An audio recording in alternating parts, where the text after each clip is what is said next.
যেখানে শুধুই আলো, যেখানে শুধুই ভালো, আমি যে মন্দ করি সবই তা।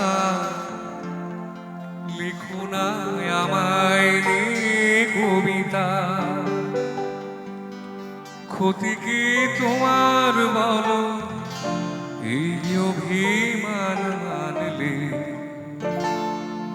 আরবে কি বাসতে ভালো আমাকে জানলে,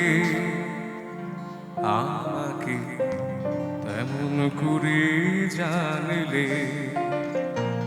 খোপারই গোলাপ দিয়ে মনটা কেন এত কাছে আনলে?